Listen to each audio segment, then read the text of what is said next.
Before sneaker reselling became a thing, sneakerheads would buy sneakers for only one reason, and that's because they love them. The reason why they do can vary from how it looks, how it performs, and maybe even a combination of both.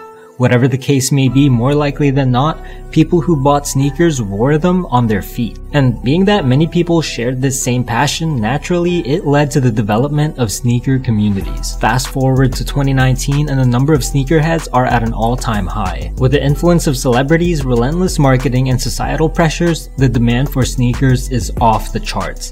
The difference is that not everyone buys these sneakers simply for the love of it anymore. Nowadays, a lot of people who buy the limited sneakers just do it to flip them. Being that the demand of some of the most coveted sneakers significantly outweigh the supply, people who aren't able to get the sneakers that they want probably need to pay resale price.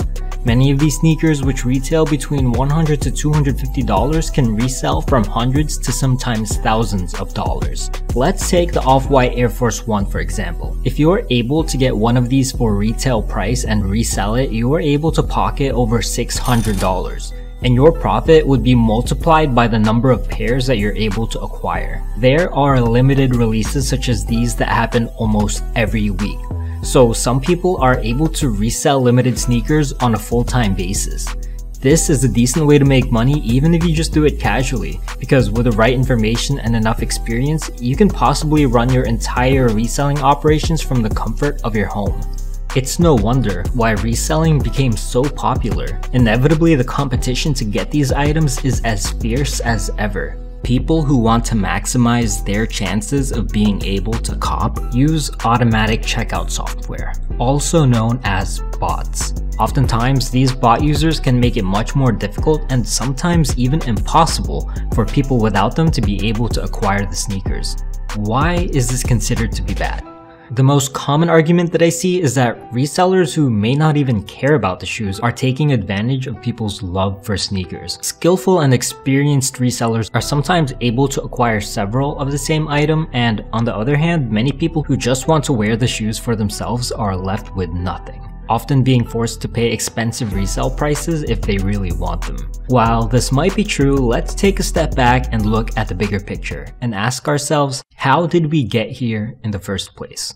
Let's begin with the retailers. It's not a secret that brands such as Nike and Adidas generate incredible amounts of hype for their products by making a select number of designs limited.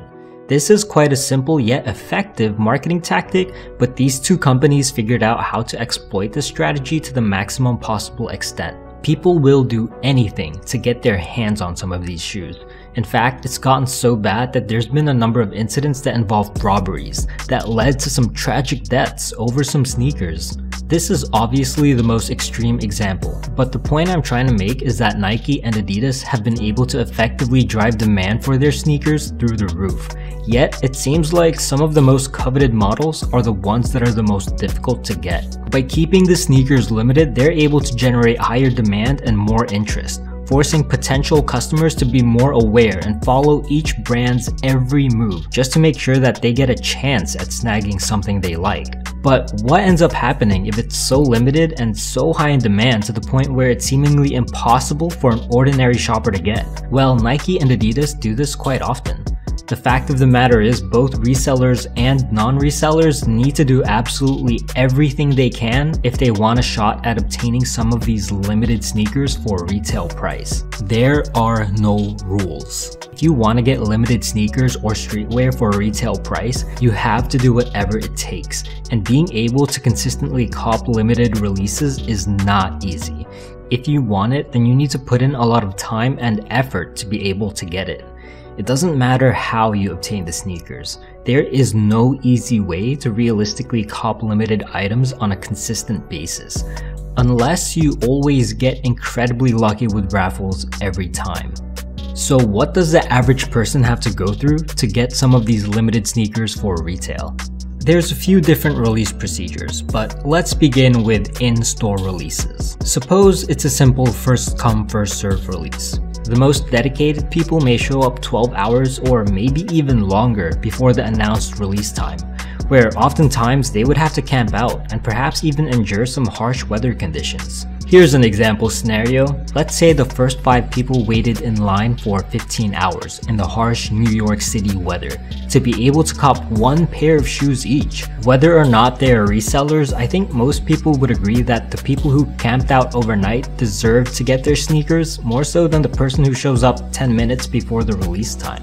But let's be real. A lot of in-store releases don't go as smoothly as the scenario I just described. Most in-store sneaker releases are plagued with backdoors, people that cut lines, and even fights, especially in New York City.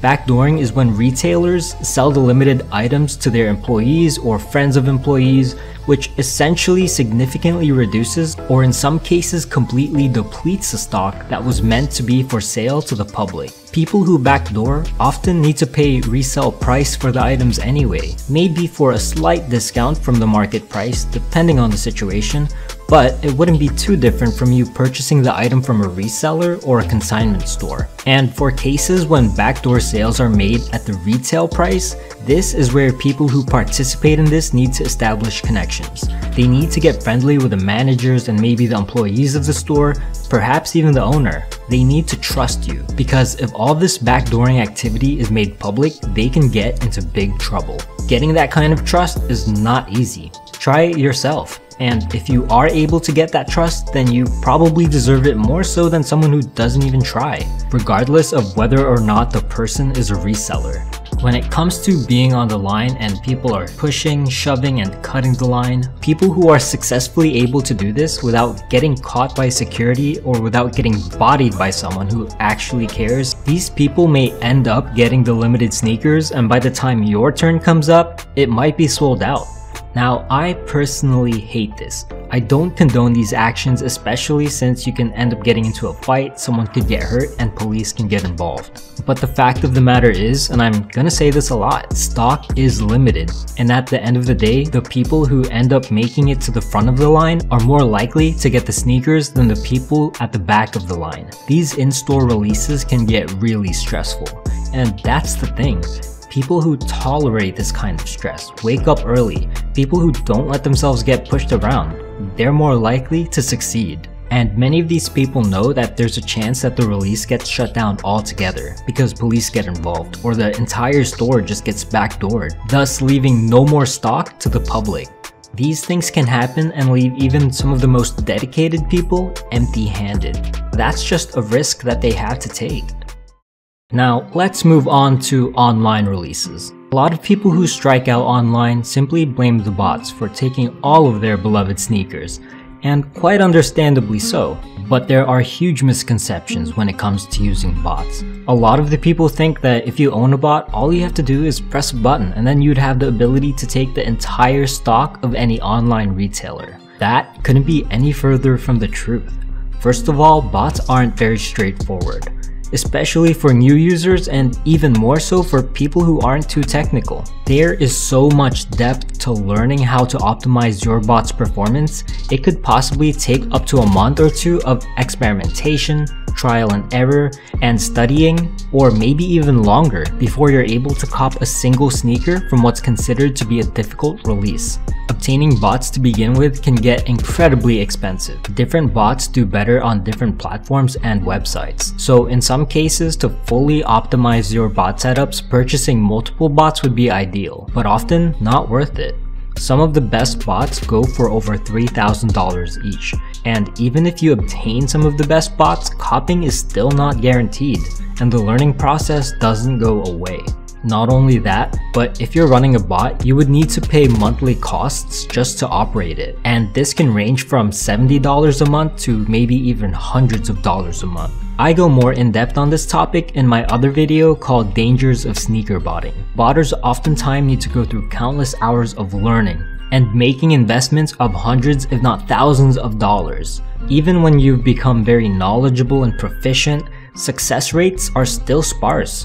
And unfortunately, for some botters, their success is non-existent. Getting into the botting game is a huge risk due to the amount of time and resources that you need to even get started. But nevertheless, let me ask you the question. Who is more likely and also more deserving of the sneakers? Someone who studies extensively on how to cop along with investing a considerable amount of money to help increase their chances of copping, or someone who doesn't put in any real effort? Now, if you just want to go for the occasional sneaker release, botting isn't for you. You are much better off just trying to get the releases without the bot, and if you strike out, just pay the resale price. It would probably be cheaper that way in the end. Being that bots are so prevalent and the number of bot users are at an all-time high, a lot of people are convinced that copping without a bot is just straight up impossible. It can sometimes seem that way, but it's not.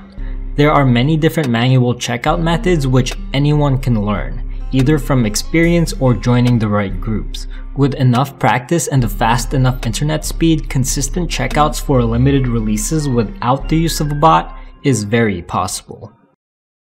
Whether you are a sneaker enthusiast, a reseller, or maybe even both, copping limited items online or offline is not a walk in the park. The companies that we purchase these items from make purchasing very difficult and stressful, regardless of what you intend to do with the sneakers. So it comes down to, if you want it, then you gotta work for it. Being able to cop consistently requires practice, patience, research, preparation, several risks, and a lot of time. People who have full-time jobs or people who have very busy lives simply don't have the time or patience to deal with the hassle of learning how to do all of this. And people who flex their success pictures on social media make it seem like it's very easy for them, when most of the time it's not. Which is why a lot of resellers seem like they're greedy or vultures, and botters are stigmatized and accused of ruining the sneaker culture, when the reality is these guys worked unbelievably hard or spent big bucks to acquire the sneakers. And for the people who genuinely do find it easy, they've already put in their hours towards mastering how to cop from releases. If you see someone cop 5 Yeezy reflectives, a person might think, what do you need 5 sneakers for? Let the guy who actually wants to wear it buy it. But what you don't see is the blood, sweat, and tears that that person had to go through to get each and every single one of those. A process which most people are simply not willing to do. And if somebody wants them badly enough to wear, then there's nothing stopping the average sneaker enthusiast from attempting to do the same thing. Those who strike out just assume that no-life botters who don't have real jobs just sit all day in front of their computer. Me knowing a lot of them, the vast majority of resellers and botters are just regular people who go to school and have real jobs and just want some extra money on the side. That's why sometimes when they do come up big with a lot of shoes from a limited release, their caption might talk about the grind and the hustle, because it is a grind to do what they do while being able to maintain their life responsibilities, often at the expense of sacrificing what would have otherwise been free time. Brands and retailers will release coveted limited sneakers all the time, and these releases are often very difficult. It doesn't matter if you go for in-store releases, online releases, if you use bots, if you are a reseller, or if all you want to do is have a brand new pair of sneakers on your feet. The bottom line is, people who work hard to really learn how to cop from these releases are the ones who are most likely to get them. And this goes just beyond copying. When it comes to anything, people who work the hardest and practice are the people who are more likely to get desirable results. In my personal opinion, just because you have a passion or love for the kicks, it doesn't mean that you're entitled to purchase it for retail price. You gotta work hard to get them and put in the same amount of effort just as much as some of these resellers. Or if you feel like it's not worth your time or don't feel like putting in the effort to learn how to cop, then you're just better off paying the resale price. Because no matter how good you are or how much effort you put in or how much money you spend on bots and all the other stuff, there is no 100% surefire way that you are going to be successful. And this is the risk that resellers have to take, at least the ones that try to cop at retail price. And instead of risking all that time and resources just for a very small chance at copying, paying the resale price is probably much cheaper in terms of stress, resources, and time for the average shopper who really needs that limited pair of kicks. So back to the original question. How did resellers and botters ruin the sneaker community? In my opinion, they didn't. The sneaker community is alive as ever, being that sneakers are very limited and as a result end up becoming very expensive adds to the excitement of not just reselling but also collecting. Imagine a world where you can simply walk into any sneaker store anytime and be able to buy the off-white Jordan 1 Chicagos or any other shoe that was considered a limited release whenever you want. There would be no such thing as collecting rare sneakers. There would be no such thing as wearing rare, coveted sneakers on your feet. And no such thing as showing off how you are wearing a pair of shoes that has a market price of over $5,000. No one likes to admit it, but oftentimes flexing is one of the bigger incentives, more so than the love for the shoes, for people who do wear some of the more expensive sneakers. The charm and excitement of being able to own limited sneakers would be gone. Not all of it, there would still be excitement there obviously, but it wouldn't even come close to the feeling of being able to acquire something rare and special. The fact that sneakers do have an enormous secondary market and that the best ones are often hard to get is very much a huge part of the fabric of the sneaker community and what brings us together. It can be very easy why resellers can be perceived as being greedy. After all, for a shoe that retails for $200, why would resellers force passionate customers to buy it at the price of $2,000? It is quite absurd, but this is a simple case of supply and demand. These are the Jordan 5 trophy rooms, and only 7,000 pairs were released to the public. Being that the stock is so low and the demand is relatively high for these, that is what the market price ended up being. $2,000. That goes back to the company's ability to control the supply, and in many cases the demand as well, due to various marketing efforts. Resellers don't have this power. It's just simple economics. In fact, when it comes to the secondary market, buyers have just as much power as resellers when it comes to determining what would end up being the market price. If you are still anti-reseller simply because you don't want to pay resale price or what's really just the market price, well, I have some bad news for you. Basically, everything you buy is from a reseller. Shampoo, toilet paper, medicine, and the device that you are watching this video on, all of these things were purchased and in your possession at a significantly higher price than however much it costs to make. A lot of the resellers are sneakerheads themselves, and that's why they do go through all of these hoops just to get the kicks. But at the end of the day, if you want limited sneakers for retail, you gotta work hard to get them. And don't hate the players, hate the game. Let me know what you think in the comments below, and let's begin the discussion. If you want to see my experiences going for hype limited sneakers, check out my web series, Sneakers to Riches, where I vlog my entire reselling operations. And I did touch upon cook groups, so if you want to take your copying skills to the next level, check out the description for my personal group recommendations.